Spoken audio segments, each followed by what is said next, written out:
What is up, everybody? Welcome back to the Business Nation. Now, if you haven't joined the Business Nation, go ahead and hit that subscribe button and join the Business Nation so you can stay one step ahead. And remember that success moves in silence. So, today, after all the videos I've dropped so far, I wanted to touch on some of the worst credit cards that if you have in your wallet, you should probably get rid of. Again, this is my opinion. You could do what you want with that information, but we're going to jump right into it. So, as you know, the previous videos I always dropped, I talked about some of the best credit cards to start for beginners, people with bad credit, and some of the ones that you need to keep around long term. Now, today's video, since I haven't touched on some of the worst credit cards, I wanted to talk about 7 credit cards that I think if you should not ever apply for, and if you have applied for them, you should be looking at replacing them as soon as possible or minimize the usage on them. So like I said, and these cards I kind of looked at based on the barrier of entry as well as the perks and try to balance them out here. So the first one on the list, we're talking about the First Premier Bank card. Go to Mastercard. Sorry. Woo. So again, this one, I I don't know if I even had this in videos before. So First Premier does have some easy cards to get approved for, right? Because they don't require you to have good credit. They do accept people with bad credit, but these are some of the reasons why you should not go after this card. Now, this is not a secure card, so you could get unsecured card, but look at the fees that come along with it. This thing is just massively riddled with fees and with little reward. So that's why I say to avoid it. So if you take a look at it, the all ranges of the cards they have, the fees, the setup fees, like when you first apply for it, can range anywhere from $55 to $95, and they're going to charge that right out of your credit line. So if you end up with the you get approved for $300 credit card, and they charge you a $95 fee, that's going to come right off the top of your $300 credit limit. And then on top of that, you have annual fees and monthly fees. Now, I don't shouldn't even have to break this down, but if you got a card, first of all, you got to pay application fees, annual fees, and monthly fees. I would stay away from that wholeheartedly. I don't care what type of rewards they offer. I mean, it better be a top tier card offering rewards that outweigh those fees. But in most cases, when you get fees like this, that's not the case, especially if they accept or they approve people with bad credit.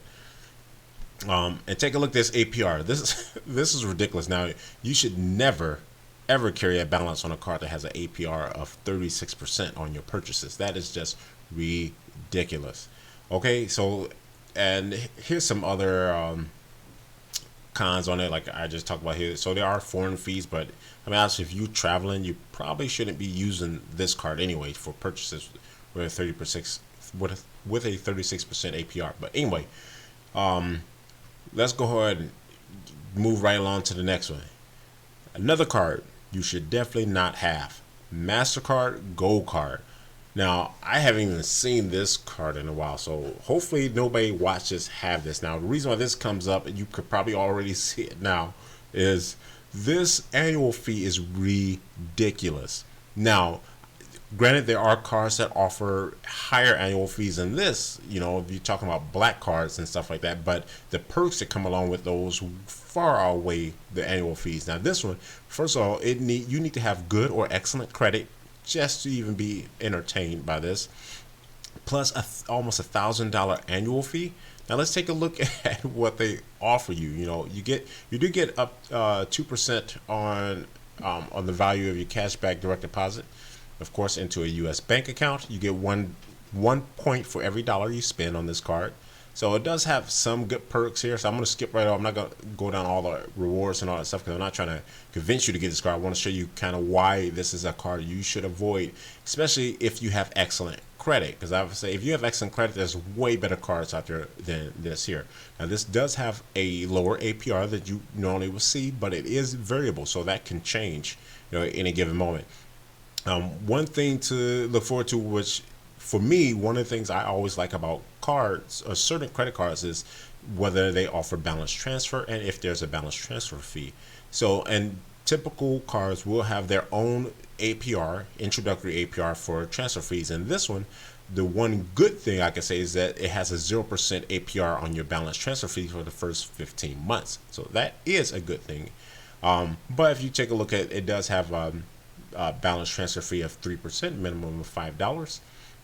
And like I said, there's no initial rewards to be offered for this card. So it's like you're not, I mean, I don't, if you have excellent credit, you should be getting some type of rewards to be applying for a credit card, because everyone going to want you to be using their credit card. But like I said, this is one I would avoid. This offers little to nothing.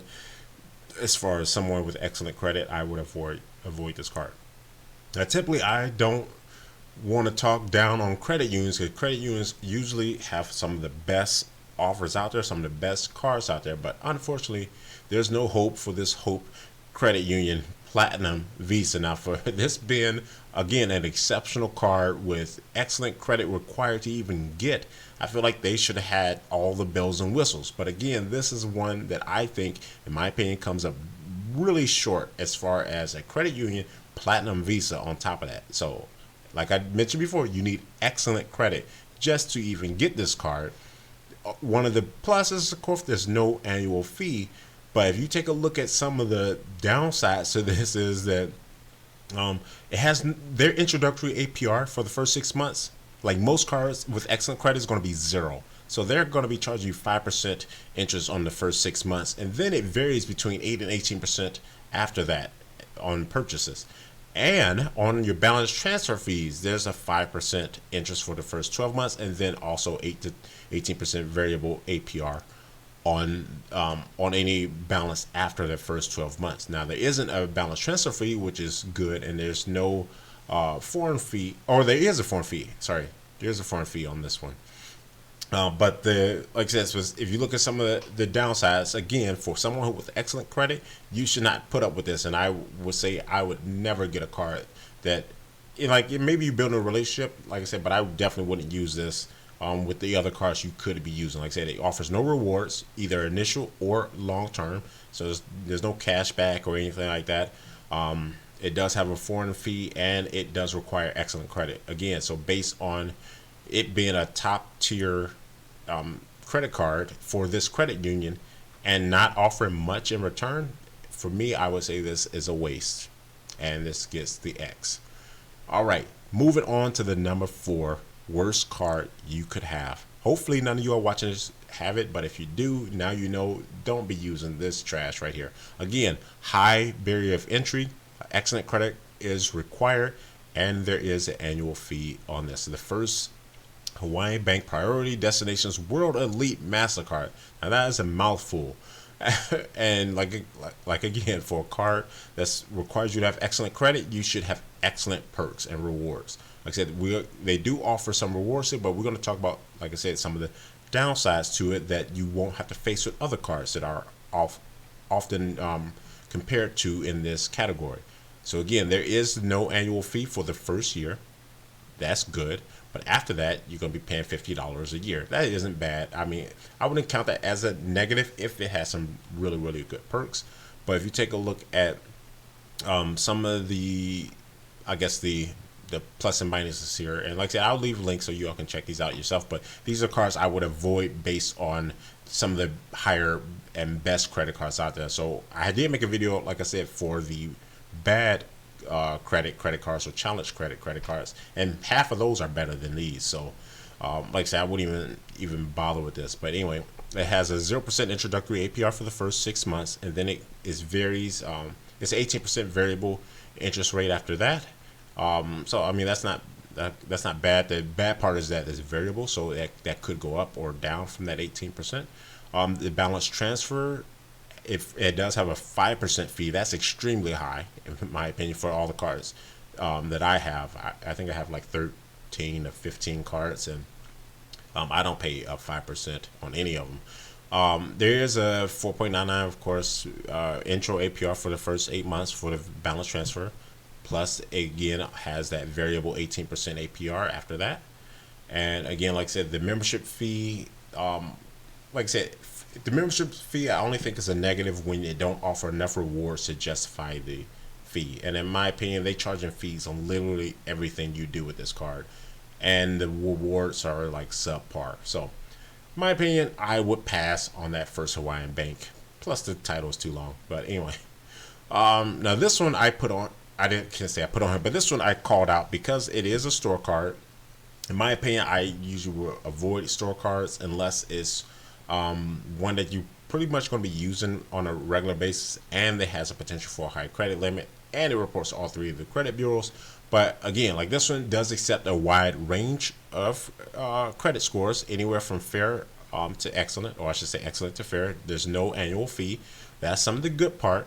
But here we come again with the variable APR. So it does have a 6-month introductory 0% APR, which is good. But then after that, this is ridiculous. 30% variable APR after that, after 6 months. Now, can you imagine you buy some tires from Goodyear? You have to pay that off in 6 months, or you can be paying an extremely high interest rate on however much it costs you for tires. Like I said, and the worst part, in my opinion, is that it doesn't offer any balance transfer. But I mean, I guess that's been the case with it being a store card. It's not like a Visa or Mastercard, so whatever. I just think, like, say, you're pretty much probably not going to use this that often anyway. I'm like, what do you buy from Goodyear besides tires? Maybe oil change. Most people go to like Valvoline or something. But anyway, it's still a little crappy card. Not even worth it. If you already have it, I'm like, not a big deal, right? So any of these, I would say, that don't have no annual fee, I would say don't cancel your cards. I would just don't even use them. Now this one hit my list because it is a student card and it's part of the credit union. Now this should be like a double whammy for having like good perks, but not so much. Now you do need at least fair credit to even get this card in the first place, and typically, most students probably have limited to no credit anyway. Maybe even bad credit, but you typically don't have a lot of credit when you're a new student out of high school or whatever like that, right? Anyway, one of the good things is there is no annual fee. But now take a look at the APRs on here. Now, again, as a student, the last thing you want to be paying is a bunch of interest rates on everything you do. So, I said you probably gonna be spending a lot, on books and laptops and all this stuff, and you're gonna be paying a 5% interest rate.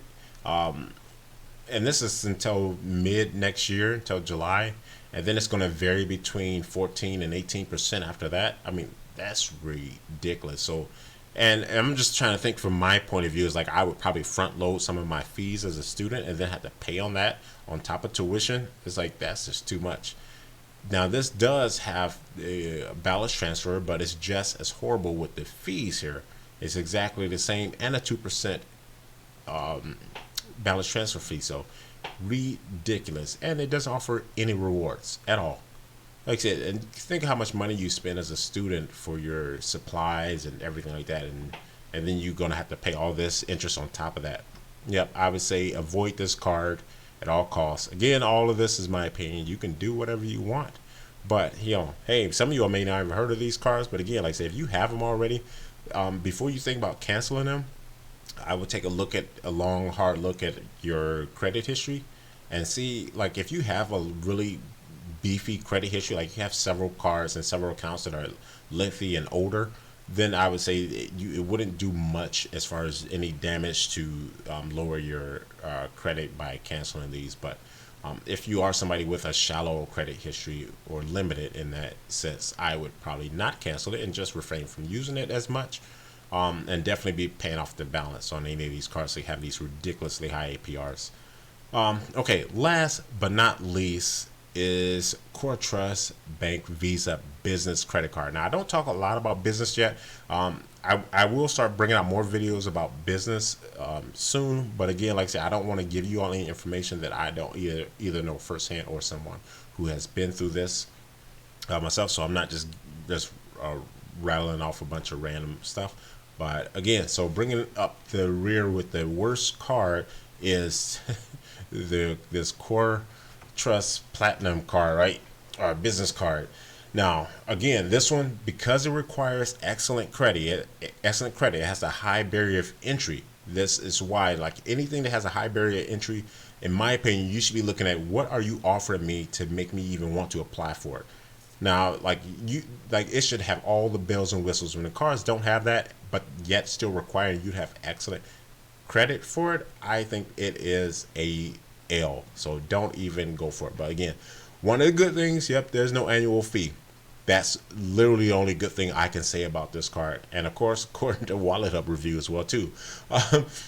So take a look at the APR on here. Like I said, that's not high, but the fact that it's variable again, which means it can go up and down at any given moment. And what I don't like is, like, I don't like unpredictability, especially when it comes to credit, because you could be making some type of credit play based on XYZ or whatever somebody on YouTube told you, and then next thing you know, your APR shoots through the roof to 24, 29%, or 36%, like we've seen in the other card, and now you're stuck with that and trying to pay that down, right? Now, there isn't a balance transfer fee, so I guess that's a good thing, but there is an extremely high and variable, I shouldn't say extremely high, but it is a variable APR on your balance transfer as well too. As you can see, some of the other things added here is that there is no introductory APR for either purchases or balance transfer, and there's zero reward. So again, like for me, I always look at some of the core things you want to look at when you're applying for any type of credit, whether it's good, bad, or you're somewhere in the middle. Is first of all, make sure it's offering you some type of cash back or some type of point reward system. At least that way you can be capitalizing on any type of rewards. Like a really good range for like cash back is like 2 to 5%, right? Now that's gonna be hard to come across, but don't worry, I will get you I'll try to drop a video soon on talking about some of these really high cashback rewards cards. But if you have a card that does offer any over 2% or higher, say definitely hold on to those, because that's going to be a good card to keep in your wallet. But anyway, this rounds up my last of the horrible credit cards. So again, like if you have any of these credit cards, like I said, man, sorry you didn't find my content sooner, but like I said, in my opinion, don't use these cards. Replace them with something a little bit better. Again, if you have not seen some better offers out there, or some better credit cards you can go with, you can check out some of my earlier videos where I talk about some of the best credit cards you can get, some for beginners, entry level with bad credit or limited credit, and then some of the ones with the higher credit limits. Because again, that's another thing you want to look at, is you're going to have this card for long term. You're going to want a card that's going to grow with you as you grow as well too, so you don't end up with a bunch of $300 credit limit credit cards, because that's not going to help you. And again, you're going to eventually have to cancel them anyway. So hopefully I provided you with some value. If I did, go ahead and hit that thumbs up. And again, if you're not part of the Business Nation, go ahead and hit that subscribe button. Join the Business Nation, and remember, success moves in silence. So peace.